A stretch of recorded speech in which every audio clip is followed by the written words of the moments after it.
আমাদের গণ অভ্যুত্থানের এখন অনেক বাদ দাঁড়ায় গেছে। মুক্তিযুদ্ধের বিরোধী শক্তি তারা একটা ইফতার মাহফিলে ডক্টর শফিকুর রহমান বক্তব্য দিয়েছিলেন যে আমরা শেখ হাসিনার সঙ্গে আওয়ামী লীগের সঙ্গে যুদ্ধ করতে চাই না। গণ অভ্যুত্থানের অনেকগুলো বাদ দাঁড়ায় গেছে। এখন সফলতার অনেক বাদ, আমরা যদি সফল হয়েছি এই জন্য সবাই নিজেকে এই গণ অভ্যুত্থানের বাদ মনে করে, ঠিক আছে, কিন্তু ব্যর্থ হলে কেউ কিন্তু গণ অভ্যুত্থানের সন্তানও নিজেকে মনে করতো না, তাই না? এখন অনেক বাধা। মুক্তিযুদ্ধের বিরোধী শক্তি তারা একটা ইফতার মাহফিলে ডক্টর শফিকুর রহমান বক্তব্য দিয়েছিলেন যে আমরা শেখ হাসিনার সঙ্গে আওয়ামী লীগের সঙ্গে যুদ্ধ করতে চাই না। এই বক্তব্য দিয়েছে। আওয়ামী লীগের সঙ্গে যুদ্ধ করতে চান না, এটা অন এয়ারে বক্তব্য দিয়েছে। আজকে তাদের গলা ফুইলা এরকম লম্বা হয়ে গেছে। কি বলতেছে? পিআর ছাড়া নির্বাচনে যাব না। আমি তো বলছি যে জামাতে ইসলামকে একটা তালিকা করতে বলবো, এই গণ অভ্যুত্থানে তাদের কতজন জেলে ছিল, কতজন জেলে ছিল? ছিল একজন, ডক্টর তাহের ভাই। ডক্টর তাহের ভাইয়ের অপরাধ ছিল, আমরা যেখানে গল্প করতাম, উনি সবাইকে মাঠে নামতে বলছিলেন এবং ওনার এই আহ্বান জানানোর বিষয়ে জামাত ইসলামের লোকেরা গোয়েন্দা সংস্থাকে জানায় গেছে, ওনাকে গ্রেফতার করে নিয়ে গেছে। আর কেউই ওইভাবে রিমার্কেবল কারো কোনো অবদান নাই। তারা আজকে গলাটা এইরকম লম্বা, আমাদের চেয়েও লম্বা করে বলে যে পিআর ছাড়া নির্বাচন চাই না। জুলাইয়ের বেনিফিট নেওয়ার সময় গলা লম্বা হয়ে গেছে, কিন্তু এখন তারা বলছে এই জুলাইয়ের সকল শহীদ তাদের শহীদ। এখন নিজেদের শহীদ তালিকা দিতে পারে না, এখন বলে সকল শহীদ তাদের শহীদ।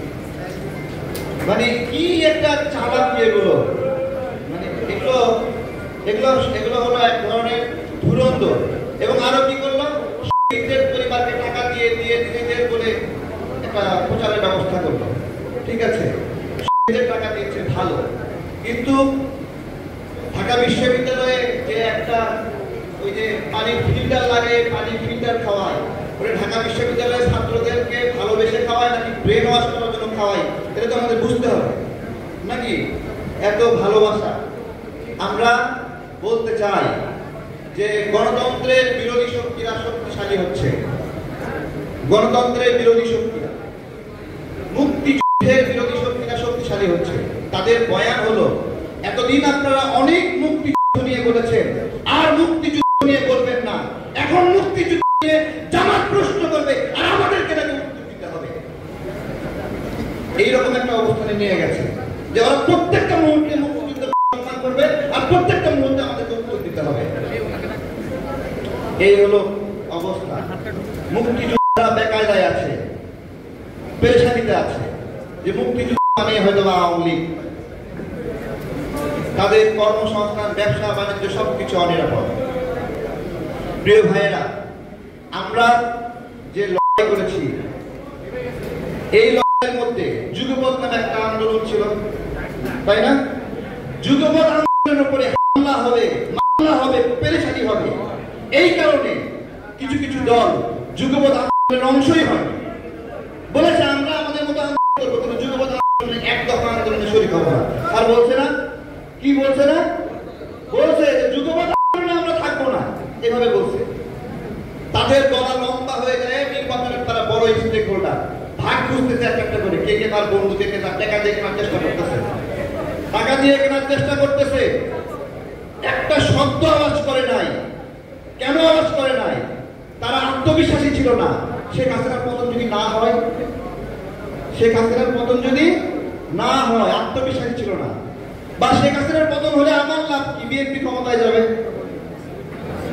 দেখেন, খুব সুচিন্তিত ভাবে গণঅভ্যুত্থানে অংশই নেয়নি। যেদিন তাদেরকে নিষিদ্ধ করলো, সেদিন থেকে পুরোপুরি দিছে যে আমাদের উপরে তো জ্বালা আসতেছে। এরা পর্যন্ত আসেনি।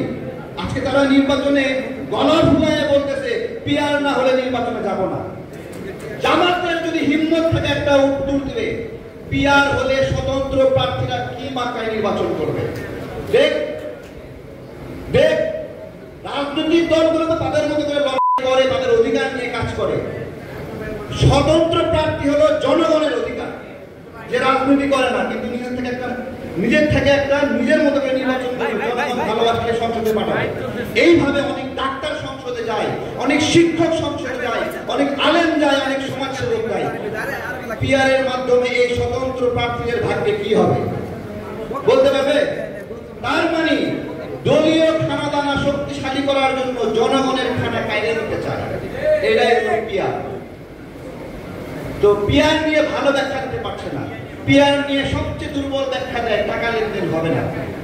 পিআর হলে যেটা হবে সেটা ওই দলের সভাপতি এবং সাধারণ সম্পাদক রাতারাতি কোটিপতি হয়ে যাবে।